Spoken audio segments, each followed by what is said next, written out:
Welcome back to Marathon. Sid Singh, welcome to the pod. Good to be here, man. Good to have you here. Sid has had an illustrious career in football.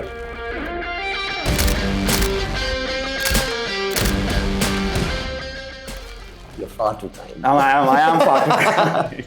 But what does it really mean to be a pro, you know? If I have to regret something, when I did get into the ISL, in my head I felt like I had made it. Right, there's this very simple formula I tell all my friends. More rest, more test. More rest, more. I think I'm going to steal that line. More rest, more test. I'll tell you, my greatest learning, if you work hard, you're going to get lucky. If you work hard, you're going to get lucky, right?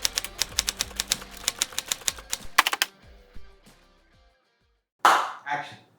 Welcome back to Man on a Mission. My guest today is an athlete, a fitness expert, and an entrepreneur.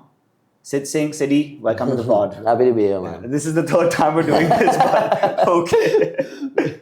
Okay, so now for those of you who don't know Sid has had an illustrious footballing career with professional stints in Moldova, the UK, and the United States.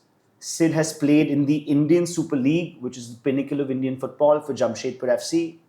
But his crowning achievement was representing India in the six-a-side Soccer World Cup in Greece in 2019. Yeah. 2019. He went on to leverage his athletic expertise and pivoted into the fitness space with his brand Get Fit With Sid, which has evolved into a juggernaut in the fitness and wellness industry.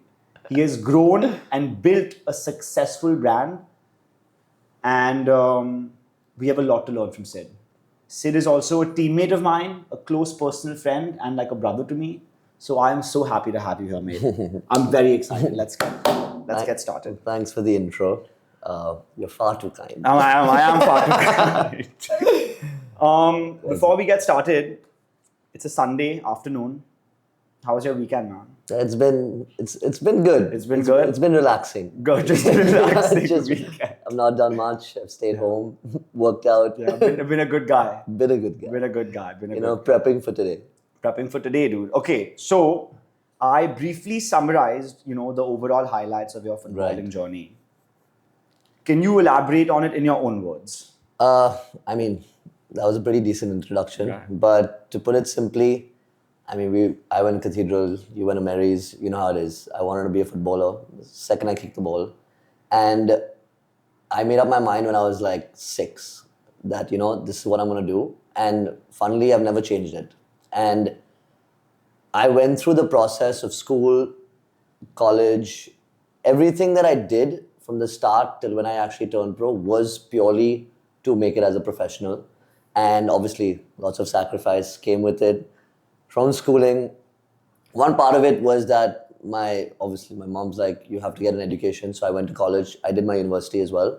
But post that, I spent some time in Australia. And that was my bridge between university and then playing pro. So it was like a semi-pro setup, which I did in Australia. But otherwise, it's been quite a journey. I've pretty much been to every city in India, tried for most teams, got rejected left, right, and center. I'm not as good as I thought I was. And then finally, I got a breakthrough with the ISL. So that was the big moment which really put me on the map. You said a couple of things here that we're going to get to. You talked about rejection. We'll get to that. You spoke about orienting your entire life towards football. We'll get to that as well. But what I want to start with is a memory that you have as a young footballer. How you got into the sport. Was it your mom? Was it your dad? And if there's any memory that you have as a young Sid, like at Cathedral, whatever it is, that has still, stayed with you to this day. So I'll tell you. So firstly, my dad played rugby for India. So sports runs in our blood. We also run a sports management company. So it was a pretty direct. Quick shout out to Procram International while we're at it. So it was kind of in my blood since I was born. And my dad pushed me towards it. My mom supported me through it. So I guess it's equal credit to both of them. And sorry, what was the other question you asked me? The other question was, you were talking about how you oriented your entire life towards football. Yeah. But we'll touch on that. But before that, I want to ask you, you spoke about rejection. Now, I've played football as well, my whole life, as you already know, and it's a part of it. It's a part of the game. Is there one rejection, where you really wanted something, you wanted it bad, and you weren't able to, make the team or make the cut that stayed with you and what you took from that and how you overcame that rejection.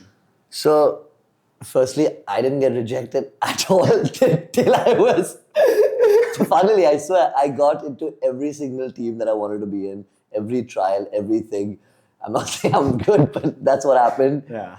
Up until it all came crashing down. So, when I was in school, when you played for the state teams and all that stuff was fine. I got through the under 15s, under 17s, Maharashtra, school teams, university teams, all that worked in my favor up until the time when actually I had to break into the pro league. And that's when the rejections started rolling in and they came like a domino effect. I went for my first trial and up until now, like I said, I had gotten to most teams that I've always tried for. So for me, that concept of rejection wasn't a real thing.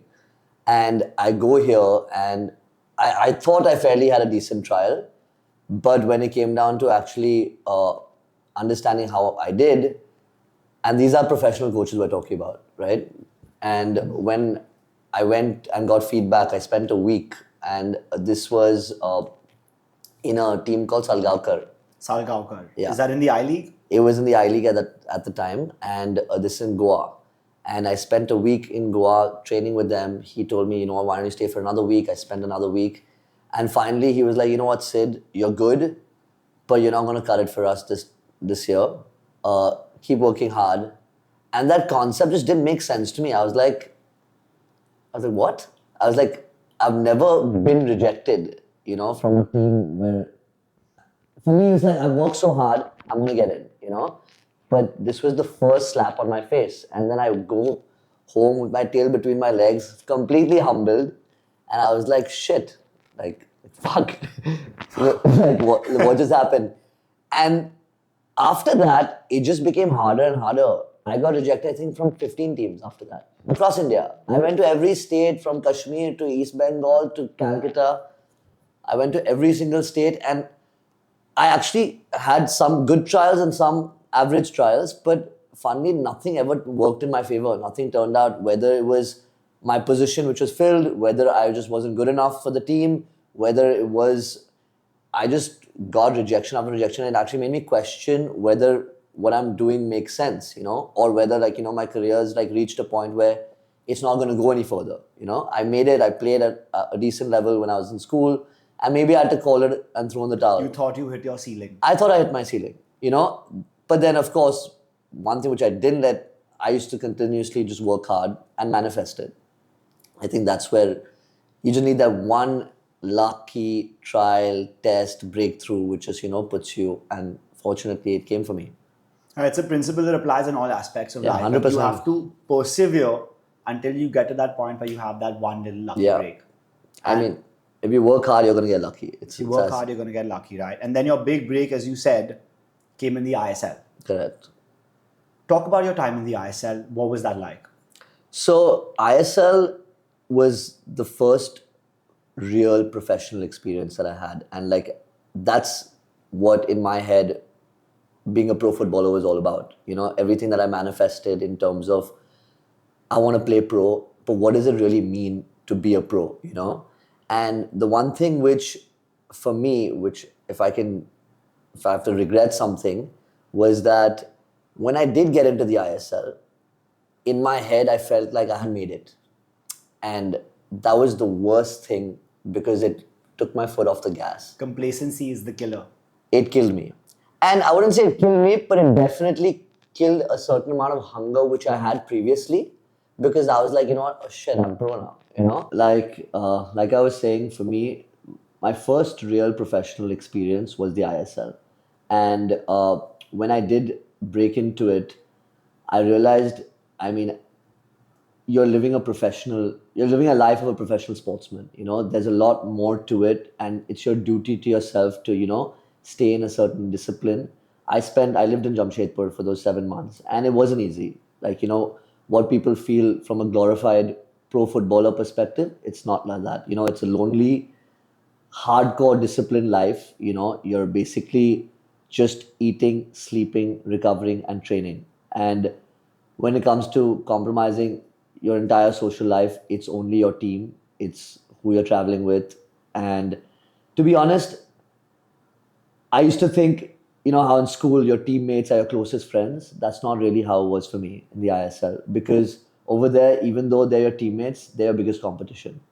So everyone over there is trying to put food on the table for their family, trying to work, trying to be the best player, and competing against each other. Every training session was a competition. So it's not like I went there to make friends, nor did anyone else. Of course, you do get close to a few people over others, but it was a lonely life, constantly traveling, sticking it. But at the end of the day, I was doing what I love and can't really complain. But like I was saying, if I had to tell you my greatest learning was that before the ISL, I used to manifest playing pro. And when I went there, I felt like I had made it. And that's the stupidest thought process and approach that you can go with. And I learned it the hard way, right? Because I thought, I'm already here, I've got the platform, I've done what I needed to do. But it was only the beginning. And I really, now looking back, could have been a lot more hungrier and spent my time over there being a lot more hungrier to reach the top, which in hindsight I didn't do because I was just so happy to be there. And that, if I have to tell you, was probably the one thing that cost me. I felt that I could have really established myself as a super top end ISL player, but I was just a regular ISL player. I'll be honest with you. I was A squad rotation player. I was there. I was pro. I'm not saying I was the worst. I'm not saying I was the best. I was there to do my job. Knowing what I know about you, that's actually surprising because you're a motivated guy. I know that. Exactly. So the fact that you're saying I stopped pushing. I wouldn't say I stopped pushing. I'm saying that, everything that led up to the ISL was like, I'd worked so hard. So when I got that contract, in my head it switched that shit, I've made it. So I wouldn't say I stopped pushing, but yes, I felt like I've achieved it. And that really, I think in hindsight, probably cost me of what I believe could have been a much better ISL career. A better career in the ISL. Correct. Fair enough. And while you were answering that, you actually gave me a good segue into my next question, which is the culture in the Right. ISL teams. Now, you played for Jamshedpur FC. Right. Talk about the culture in Jamshedpur and whether the culture other teams is similar, or if you can even comment on that. So look, every team is pretty much similar from a cultural perspective, right? And you have people of all different backgrounds, whether it's from the Northeast, from Calcutta, foreigners, Brazilians, Africans, all coming together. And Jamshedpur as a place, No offense to anyone from Jamshedpur, no offense, but shit, it's a difficult place to live. especially from Bombay, man. Yeah, for sure. Yeah. It's a small, tiny town, and the Tata, they call it Tata Nagar because obviously there's entire steel plants and all that in Jamshedpur. But in a way, it kind of was good because being in a city, I know if I signed for Mumbai City FC, my time would have been a lot more different. There's so many distractions over here. Over there, I didn't have any. So, and from a teammate perspective, in terms of all the people who were there, like I said, I didn't really make too many friends because over there, no one's there to make friends. They're there to do their job, be the best player, compete against one another. And like any job, there is politics, there is competition. Everyone wants to get that extra yard over someone else. And that's what I learned. I didn't, up until now, even in my college teams or in the other teams, we've always been one family. Here we were a family on the field, of course, because we had a common goal and that's to win. But when it came down to your daily life, it's not like, I had the bestest of friends that we used to go spend so much time. It was me by myself while everyone else are also just doing what they could do. It's not like you and I, man, for Bombay Gym, for Bombay Gym football. Yeah. Shout out Bombay Gym football, by the way.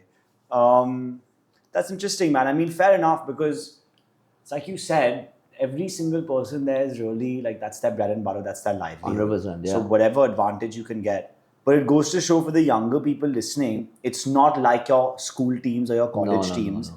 It is competitive even within the team. And everyone's fighting for their own spot. 100%. And the thing is, see, at the end of the day, when you add any monetary value to your job, right? It's a job. So there, you don't feel bad for someone like it's a very, very cutthroat system, like if you don't perform, you're not there. It doesn't really matter. If you don't turn up to training, your salary gets cut. It's not like how we've grown up loving football like that. Of course, I loved every minute of it because that's what I aspired to do. But it's not like in the movies or what, you watch Goal and like, it's not like that. Dhandhanadan. Dhandhanadan Goal, it's nothing like that.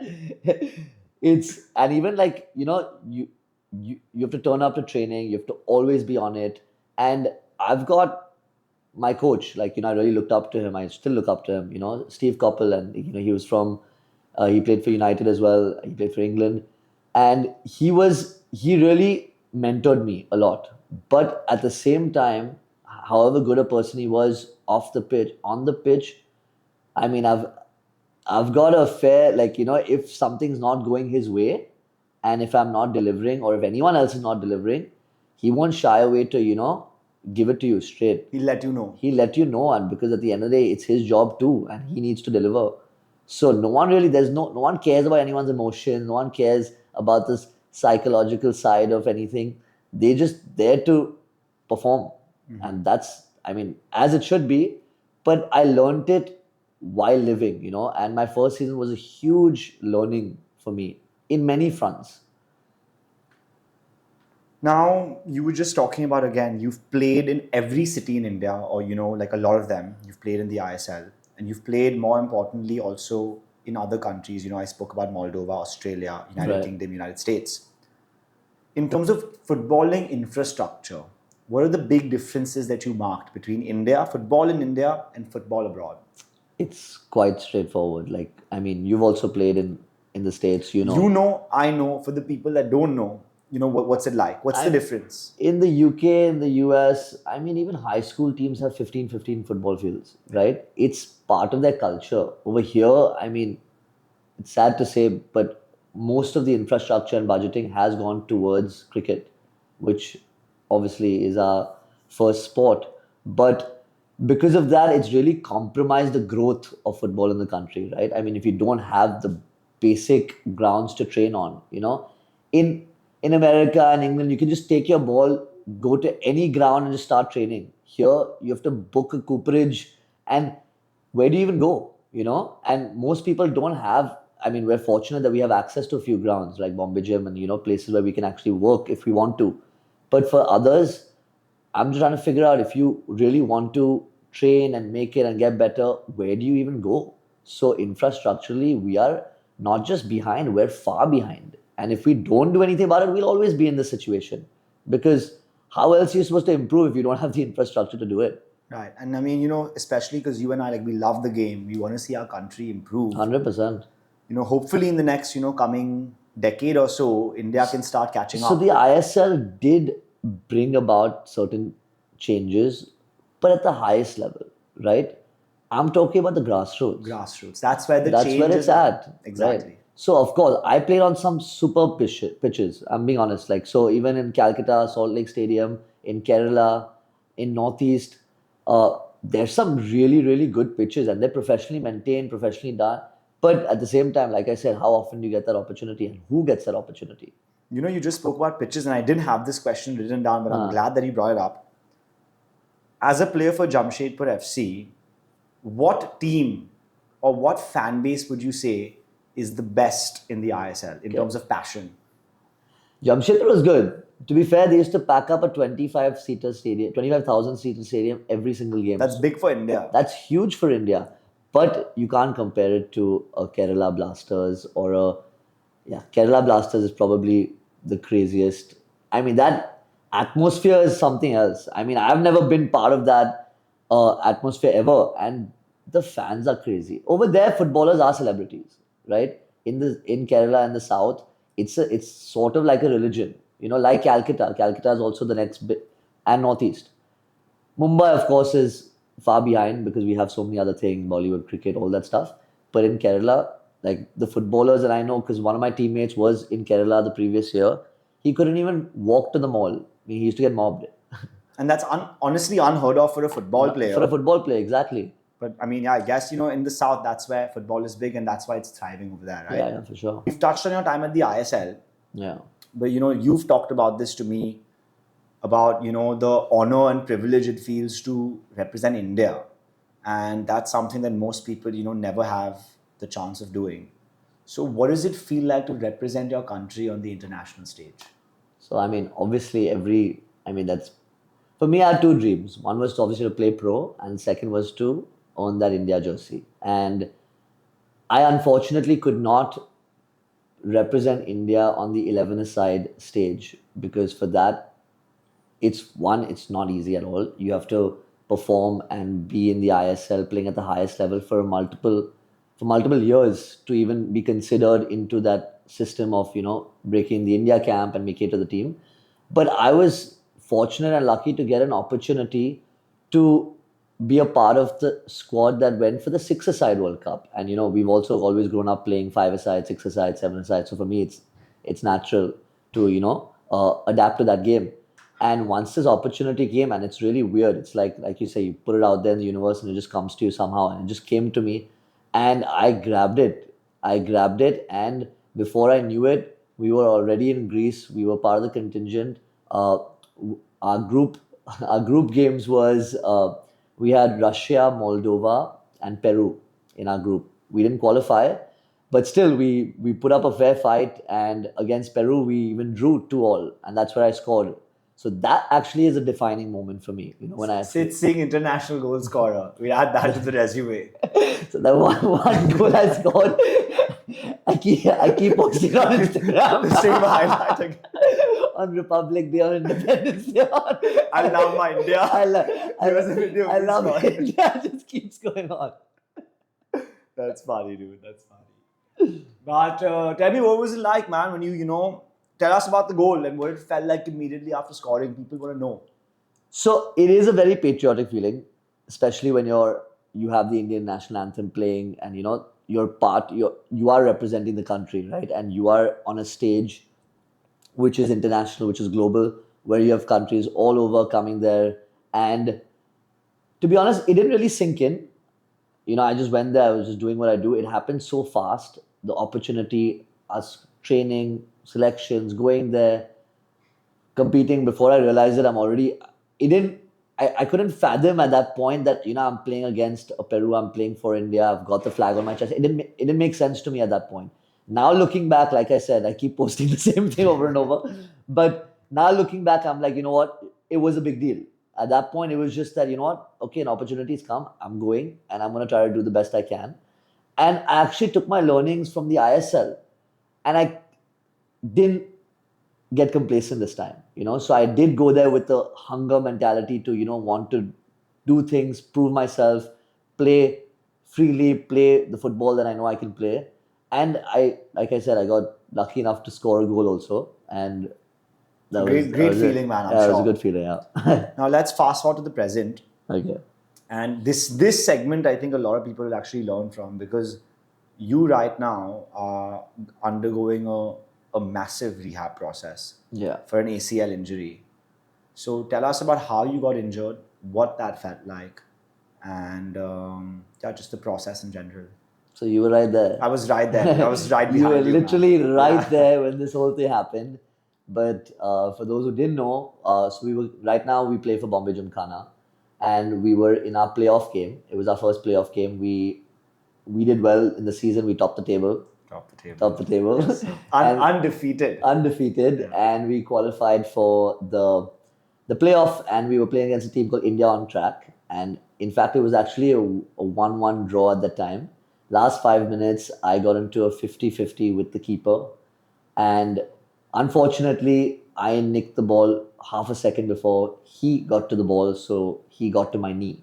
And his stud really went straight and pressed my knee down hard. And it was a matter of seconds, and I knew it was gone. So it is what it is. It's part of the sport. I was lucky that till now, 31 years, I've not really had a bad injury. So this was the first one. I'm happy it at least came when I wasn't playing pro, So this has been another learning curve. I bet, dude. And like you said, you've never had a big injury before. Yeah. So in the first few moments, now I remember you on your knee, and I'm kept thinking to myself, Sid's a tough guy. The Yeah. fact that he's down had me worried because you're not someone to make a meal out of a tackle. So when you first, I remember you telling me, dude, like Anas, I heard a pop or I heard something. I remember you saying that. Like, what was that feeling like? So, for those who don't know, if you tear your ACL, and what usually happens is there's a very evident pop which you can hear. And mine wasn't a twisting or turning, it was a contact. It was a contact injury. So, at that moment, when it hit, I was in shock. I'll be very honest. It's not like I could feel that much pain, but I felt, I heard something. I was trying to trick my brain to thinking that I didn't hear it. So I tried to get up, and that's the point I knew. I was like, fuck, I'm fucked. Shit. No, I know, man. I've been there myself. I've broken my shin, I've shattered my ankle, so I get it. Yeah. Now you were operated by the same guy who operated me. The Dinsha Padiwala, He's the GOAT. the best orthopedic surgeon Yeah. in India, maybe in the world. And tell us about the surgery and obviously the rehab process that followed. So after the injury, I couldn't get into surgery for another 3 weeks because the swelling was too much. And I went, as you said, Dinshaw is the best, right? best. And I'm not going to take any chances with my leg. I went to him, and he looked at me and he's like, you know what? It wasn't just an ACL. So I had torn 2 ligaments and also a piece of cartilage that chipped off my bone. So it was a little bit of a complicated surgery, but he was confident that he can get it done successfully, and I trust him blindly. I mean, every top athlete in India has gone to him, and even probably some from the over the world, come here only for him. So I knew I was in good hands, and 3 weeks in, I was admitted into Kokila Ben. It was a 5-hour surgery. He sorted everything out. And again, I've never spent a night in the hospital in my life. So it was another experience, and I spent 3. Uh, and once it was done, I feel like there's a certain sense of relief which comes because, even after I got injured, I knew that I have to go in for surgery. So by me healing, even after the injury, it had no meaning because I had to once again get into surgery, and it's a traumatic experience. Start from ground zero. It's a trauma. In fact, the surgery is probably causing more trauma to your body than the injury, because they're opening up your leg. They took my hamstring from my right leg, my strong leg, and they put it into my left. So it is a complicated procedure. Mine was a little more complicated because it was the impact. So a lot of the other ligaments had also, been damaged and, had that, needed to be repaired at some level. So once that entire thing, finished, and I think it's been roughly around 2 months now, and he recommended I started physiotherapy. The one thing I told myself is that I am going to do everything to the T. Like, if there's one thing I can control, it's my recovery and my process. And I'm following it. You've seen me every single day. I'm like, I don't miss a day. And it's been, touch on my body has recovered faster than what most people would recover in your situation. in my situation. And I attribute this to the fact that I was in relatively good shape before I went into surgery. So, it does give you that extra edge, and it's shown. Like, my body, my legs are getting stronger, the muscles are coming back. I'm feeling stronger every single day. And it's been 2 months, and I don't want to speak too soon because it's going to still be another couple of months before I get on the field. But even the doc's happy with the progress. So it's been a very hardcore reflecting time in my life. What's been the major takeaway, the major lesson from your injury and the rehab process? One, you're not invincible. I used to think I was. I'll be honest. Because, like I said, I've not got injured. And when I used to play without caring about anything. Without any fear. And it's not like I won't play with any fear, but you realize that there's a certain level of practical thought process you need to follow, and also I'm not 22. I'm 31.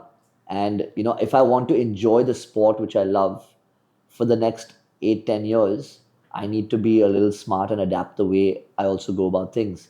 So when this whole injury happened, till then I was like, this can't happen to me, you know? And like I said, I got slapped on the face and it happened to me in the worst way possible.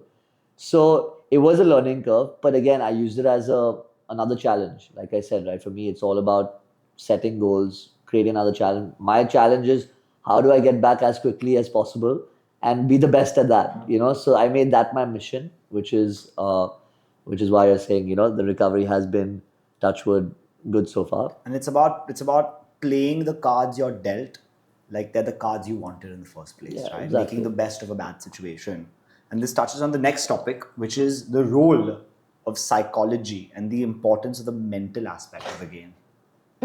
I mean, I don't want to like preach but you talk to any top athlete, and I mean, everyone will tell you it's got nothing to do with the physical side. Physical side, yes, of course, that's the discipline, but the psychology is everything. If you win the game in your head, you won the game on the field, right? And that's the hardest part to crack. You know, like I said, why is it that people wake up early in the morning? Why is it that it's got nothing to do with working out in the morning over working out in the evening? But when you can break your sleep and wake up to do something you don't want to do and win over yourself, that's the real victory. The workout might be the same, but that the whole idea is that you're winning and you're not losing to your mind. Now, you're an inspirational guy. Like, I've taken inspiration from your work ethic. I know the teammates that we have at Bombay Gym do. There's kids at Bombay Gym that, look up to you. And you also have, significant social media following. So you have people looking up to you. So for a young kid, maybe 13, 14 years old, whose dream it is, to maybe play in the ISL, to play for India, what advice do you have for that person? The advice I have is that one is you can wish it for sure, but unless you have a proper structured plan on how you're going to achieve it, it's not going to happen. Like, people are, oh, I dream to be a footballer. Okay, cool. Everyone dreams a lot of things, but how are you going to execute the process of reaching there? And it will require you to do things that you don't want to do, right? The discipline that needs to be followed is second to none. You can't escape that. You can't escape the hard work. You can't escape the hours. In any field. No matter how good you are, exactly, right? But you might be the most talented person. But if you don't put in the work, someone else is going to take your spot because they just outwork you. And that's basically what I would say. For me, I wasn't the best footballer. I'll be honest. I was a good footballer, really good, probably one of the best when it came down to my school or when we played, say, in Mumbai or here. But when it came down to an international stage, when I'm playing with the best, with the pros, I wasn't the best. But the one thing I was the hardest worker. And I've always been. In every single team, I've always been the hardest worker. And you can't substitute that, right? So for me, I knew if I had to make up for the other side, I knew I had to be the fittest, strongest, hardest worker, most disciplined. And I made that my mission right from the start. And if I had to give advice to any kid who wants to do it, it's possible. It's don't think it's not possible because the odds are small. Like, if you actually calculate the odds of making it as a pro, the percentage is probably 0.00. Minuscule. It's minuscule. But that doesn't mean it's not possible. But if you really want it, you need a plan. You need to know exactly in the next 5 years how you're going to set your goals and how you're going to achieve them. And that, I think, most people lack because they just go with the flow and think that it's just going to come to them. No, that's not how it works. Not in a competitive field like this. I mean, that's good advice, dude. Really, it comes down to you need a plan and you need to work hard because there's no rocket science, it's right? not rocket science, right? All right, now we can transition into the next segment.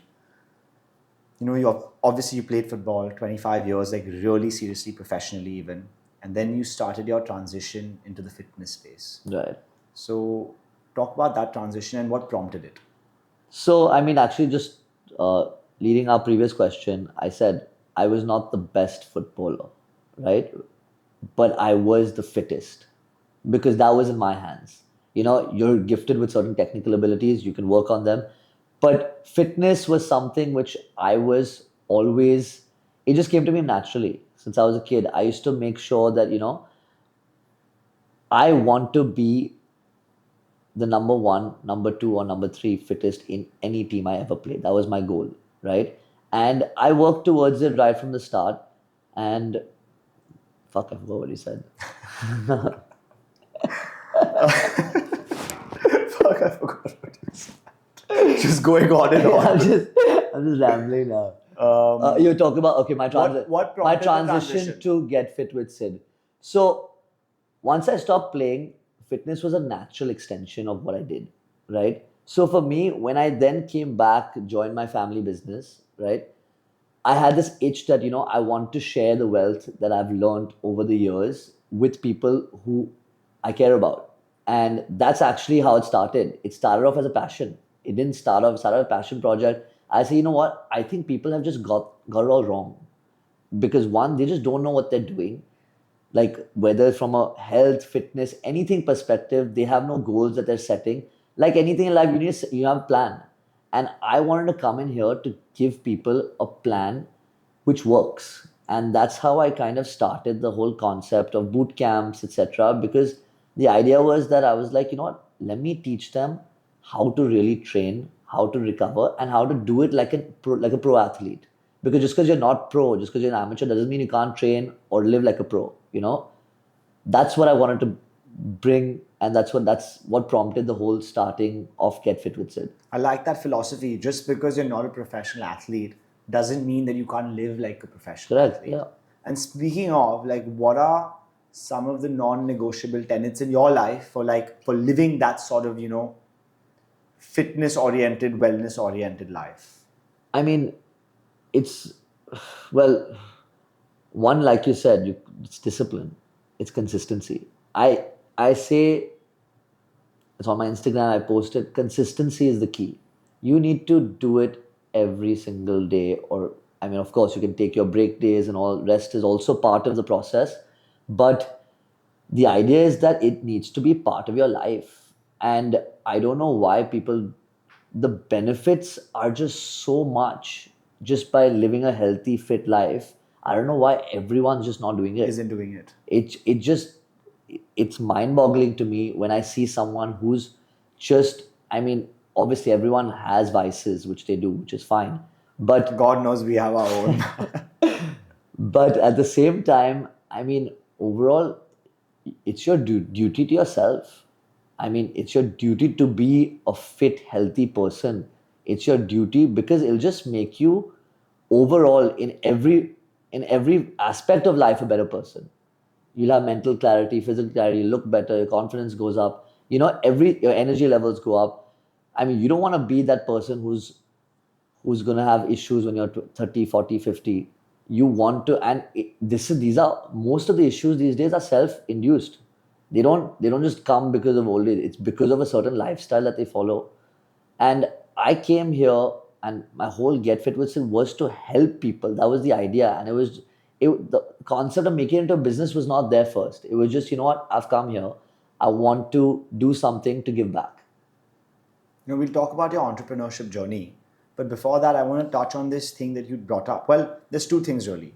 The first is obviously consistency is key. But one issue that I face in my life, because I work out a lot, is the fact that I neglected my recovery. Yeah. And I didn't do enough in terms of stretching and mobility. So can you talk about the importance of diet and recovery? Because a lot of people they underestimate how important that is. No, I mean, you've heard, right? It's 70% diet, 30% training, right? That's what most people like. Look at it this way. If you have 24 hours in the day, right?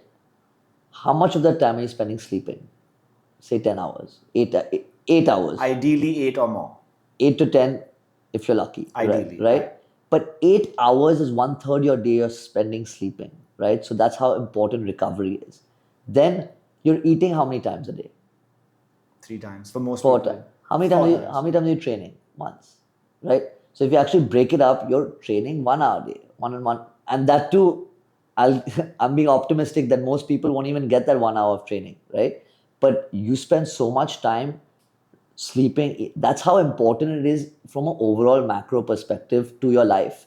And if you start neglecting that aspect of it, right, because you do need your 8 hours, right, everything, it's all intertwined, right? Mobility, stretching, recovery, all of this now has come to the face of it. For me, it's, I mean, like I said, as a pro, you need to be stronger than yesterday every single day. And how do you do that?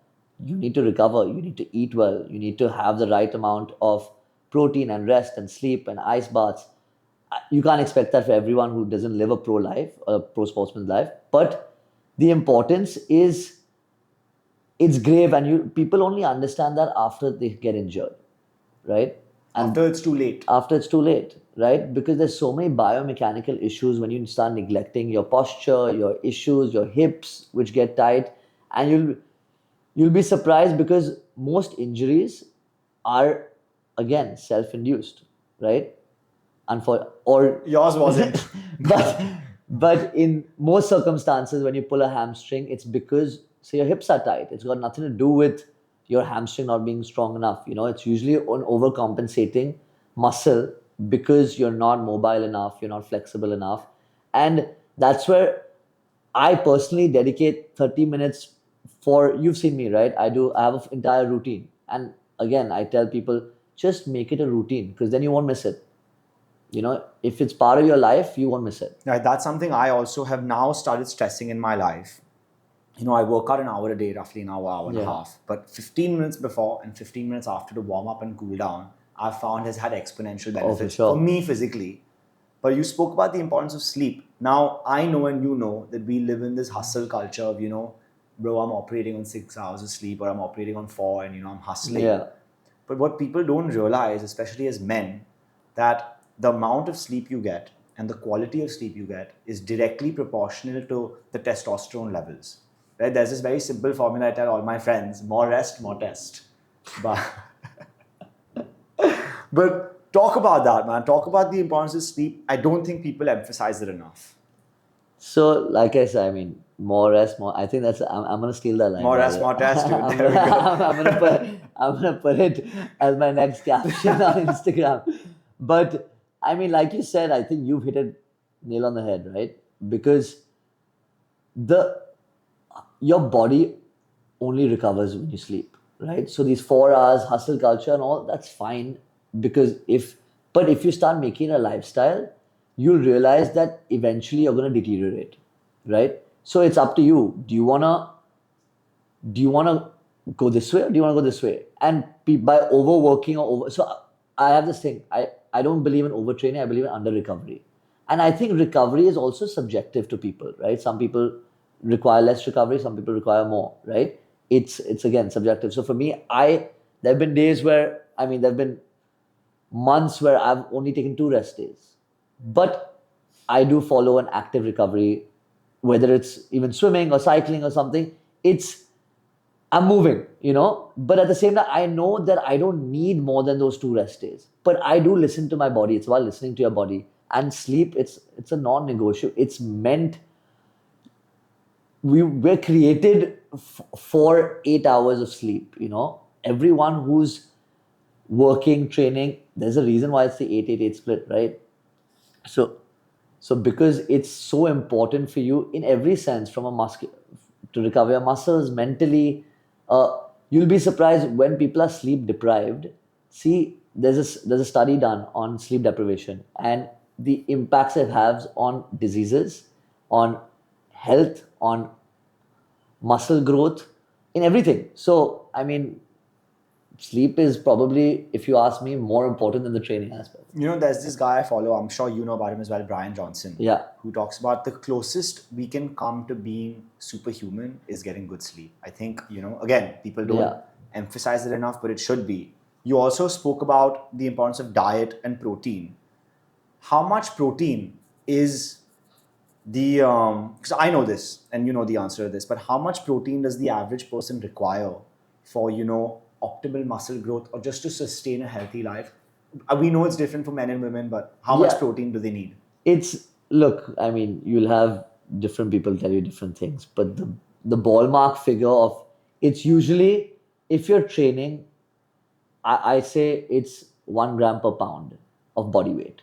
So if you're weighing, say, 135 pounds, 135 grams is what you should do if you're training hard. And for those of you who don't know the American system, 1 kg is 2.2 pounds. So Yeah. just a heads up. But even if you're just having a regular, normal lifestyle, you need at least a gram per kilo. I mean, a gram per kilo. Right. Right? So that's the bare minimum. Now, between a gram per kilo and a gram per pound, you can fluctuate, right? Based on how intense your workouts are and what you're trying to achieve. Like you said, if you want optimal muscle growth, are you looking to really pack on some lean muscle? Are you looking just to maintain right now? Are you looking just from a health perspective? There are many things which actually go into defining a goal and achieving it. Now let's touch on this, just for a few minutes before we move on. Again, the importance of protein, you know about it, I know about it, all the macronutrients, good fats, carbs, proteins. Right.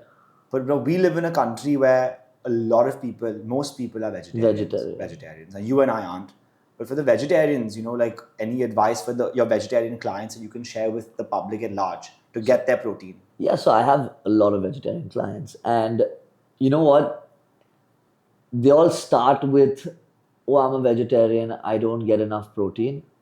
There are a lot of vegetarian sources of protein that are very easily available. It's just whether you want to incorporate it in your diet or not. From tofu to tempeh to, there's so many things, to lentils, to even plant-based protein shakes, for example, you can get your grammage in if you really want to. So for a vegetarian perspective to say, oh, I don't get enough protein, that's on them. And it's actually because India in general and vegetarians in India in general just predominantly have carb-centric diets. That's just how it is. It's just like you've grown up just eating rice and bread, and that's, yes, carbs you need a certain amount of carbs for sure in your diet as part of your macros, but they neglect the protein side of things, right? And they replace it with the carbs. That's the only difference.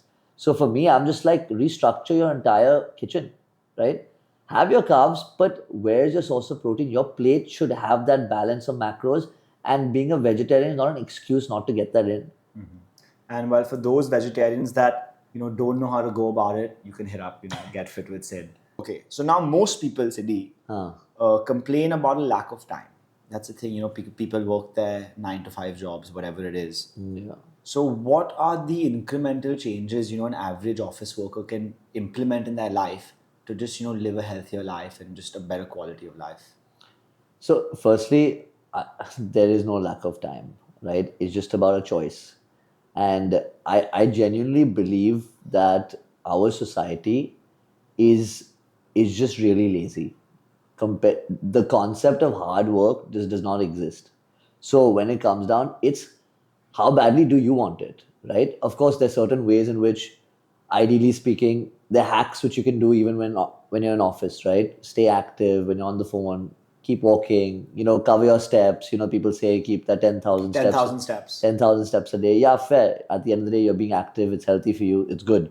But when it comes down to a lack of time, I mean, you're telling me that you don't have time at 6 in the morning to get up and work out. You're telling me you're working from 6 in the morning to 11 at night. I refuse to believe that. I don't know who works that job, but I don't think that's an excuse. People use that as an excuse. Oh, I have, my work is hectic. But at the end of the day, it's only hectic because they're living a lifestyle which is unhealthy.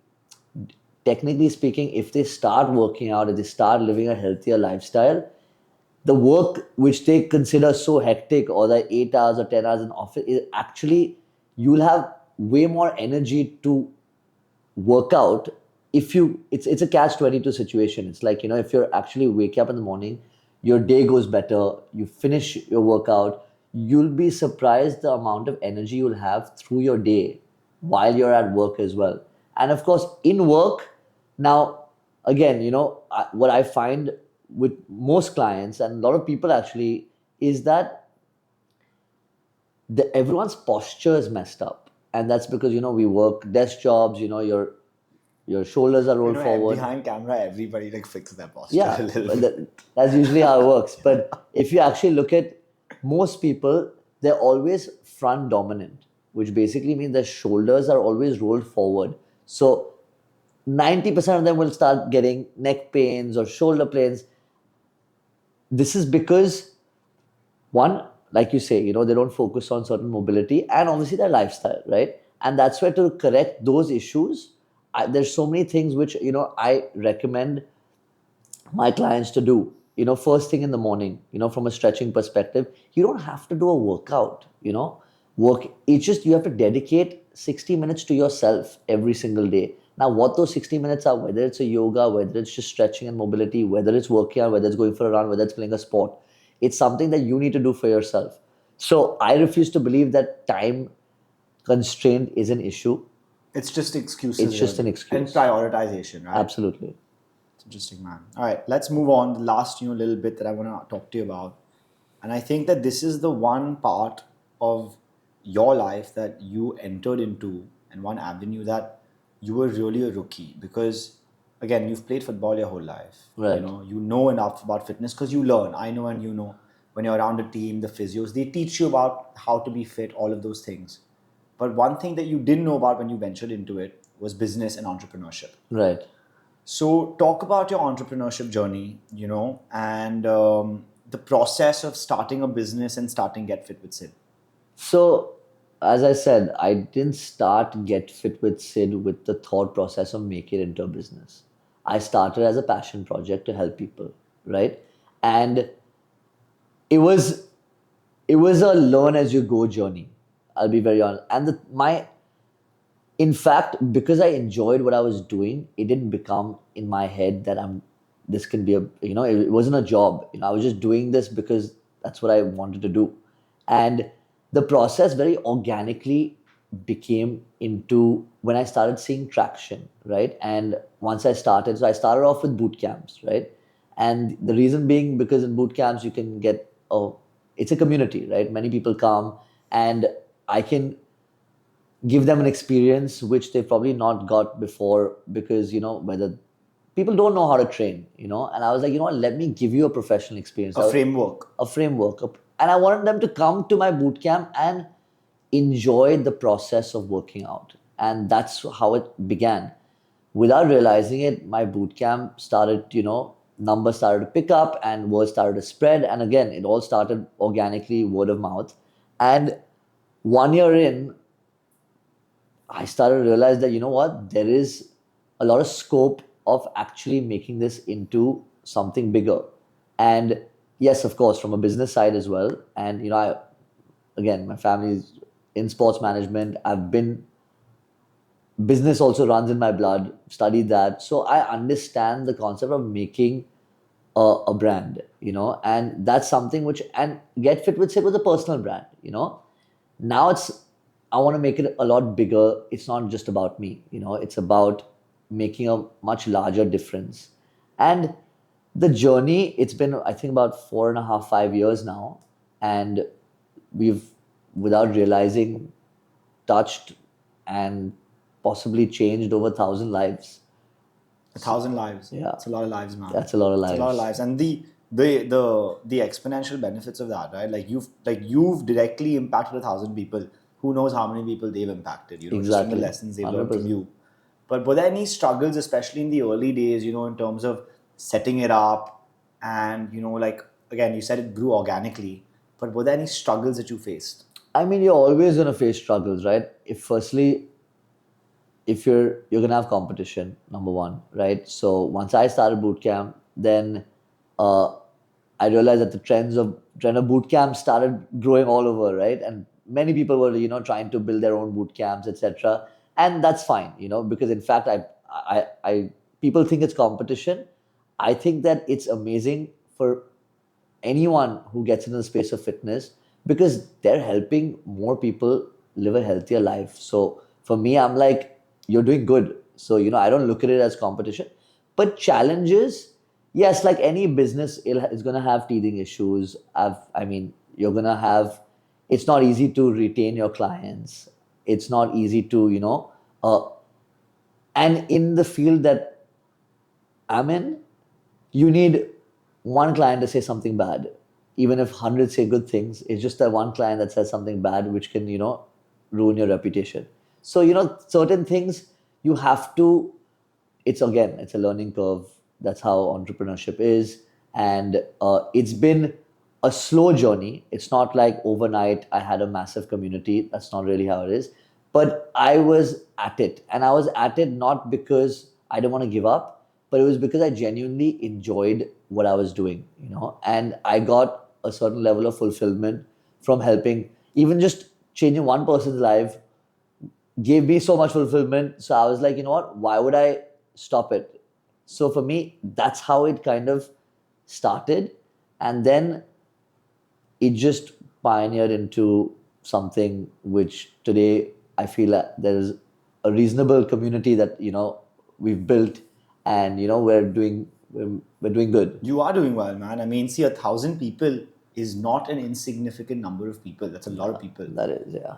And what I also want you to talk about is, you're growing your brand. The process of growing it into now, I think your online community of 15,000 people.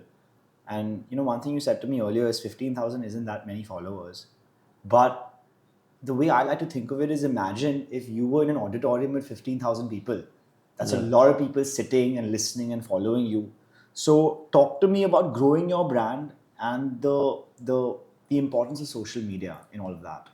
So, I mean, they'll always say like social media is the most powerful marketing tool today, right? And for me, the growing my brand, because it's a personal brand and it's Get Fit with Sid, it's my personal profile as well. It kind of was that I'm gonna walk the talk. One thing is me preaching about what I do and how I can help, but the other thing is, if you go on my page, you'll see that everything that I'm preaching, I do myself, right? And that for me was that was a validation to everyone who also follows me, and that's when they realize, at least he's the real deal. I don't like it when people in the space who themselves are not following a certain lifestyle expect other people to change. That's the concept which I can't understand. So for me, it was not about growing my brand, was an extension of growing who I was. And that's basically how it became. Like today, people don't know me as Sid the footballer. They know me as Get Fit with Sid. So that entire perspective change came, and I used Instagram and social media to get it out there. It's not about showing off or that wasn't the idea. The idea was that, I want people to know that you're capable of doing a lot, and I'll help you find the path to do that. So yes, of course, it's not easy to grow a social media or a community that, trusts you, follows you, wants to learn from you. But like I said, it was a process. It's been a couple of years. It's not happened overnight. There was no exponential growth which just blew up. And then COVID came, right? And in fact, during COVID, while most businesses failed, mine actually thrived, because the concept of, now health, that perspective in everyone's head is like, I need to be healthy, I need to be healthy. And that's where I organically started to gain a lot of traction. And during COVID is when I launched a few of my programs to help people in their homes. And that really also put me on the map to, that was also one big upswing in my brand and in my business. In terms of your brand now, I know this because I know you well. We see each other, I think 3 times a week at least. You do practice what you preach. And the importance is, like you're authentic to yourself, and your social media, like it reflects that. And I think that's what people can connect to, because I think it's easier to spot a faker, but in terms of like fitness and like living that lifestyle of, that holistic lifestyle of health and wellness, like you are doing it. I know, so I'm a testament to that. But you started Get Fit with Sid. You built it into what it is today. And obviously I know you're proud of it.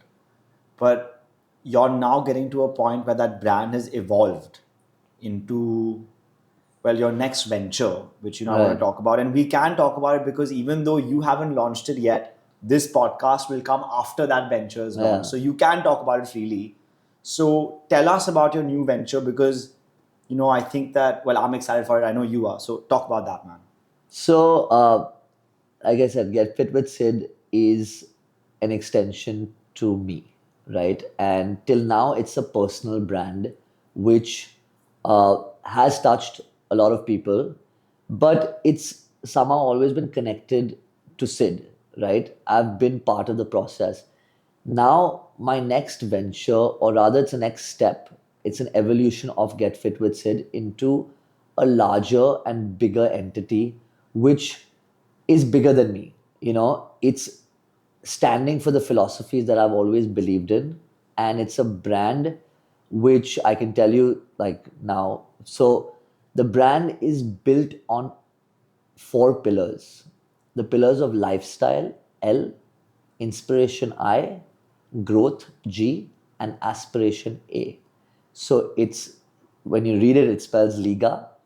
And the reason behind the name was, like I said, these were the four words which, for me, I embodied those words, and my entire philosophy of life has always been about adopting a healthy lifestyle, doing something that can inspire people, people can look up to, growth, being better than yesterday. Everything that I do, I want to get better, I want to grow, and I want the people around me to grow with me. And aspiration, aspire, dream big. I dream to be a footballer. I dream to do something which is, most people have these big dreams, but then kind of they lose sight of them. So it's basically about these four words which meant something to me, and it kind of came together to now what we will call LIGA. Liga. Now, again, I know you well, so I can, talk about this freely. Like, you do embody these principles, right? Right. And the whole idea, from the way I understand it, is it's a brand that is now removed from just Sid Singh. It's now it's something larger than just one person. Right. And I think that's something people can buy into, man. And one thing I want to ask you is, what is the, like the end goal behind Liga, and, like the reason that you've started it? So the whole purpose of me extending Get Fit with Sid into a bigger, larger entity is because now I want to create change on a much larger scale. And I know I can't do it personally. It's going to involve bringing in people. And when we look at lifestyle, it's not just about fitness and burpees and running and eating healthy. That's not the idea. The idea is, it's about, like we spoke about, mentality, right? It's about how do you, it's the holistic wellness solution which I'm trying to provide. And not just in health, it's also going to be through sport, because I've been a sportsman my whole life. So Liga is going to be that beacon of, sporting aspirations. If you want to be a pro, how do you go about it? That's what we're going to help people do. How do you deal with the challenges? And we're going to set out pathways for kids who do want to achieve something beyond the normal. When it comes to health and wellness, how do you make this a lifestyle without you even realizing it? How do you do things which can make you feel like a better person in all aspects, whether it's mental health, whether it's physical health? So I don't want to disclose too much right now, but the idea is that this is not just about Get Fit with Sid or Sid. This is about making a difference. And eventually, yes, I will want to open a flagship store. Now, Let's go, man. what that means, I'll share it maybe on podcast number 2. Podcast. You will be coming back for the updates. So yeah, I'm excited. I'll be honest. I've been working on this for over 6 to 8 months, and it had always been on the back of my head that I want to now evolve this into something a lot bigger and different. Because, like you say, it is about certain principles, and me walking the talk. That's fine, but how do I get everyone else to walk the talk now? And again, like you said, you can't share too much on the podcast, but you and I have talked about this personally, and I have to say, dude, I am very excited for you. I think the way I see it, the way you've explained it, it's shaping up to be a fantastic venture. And I wish you nothing but the best. But this has been really fun. It's been informative. Thank you for coming. Pleasure, And mate. good luck, brother. Cheers. Thanks. Thank you. That's it. Let's wrap it up.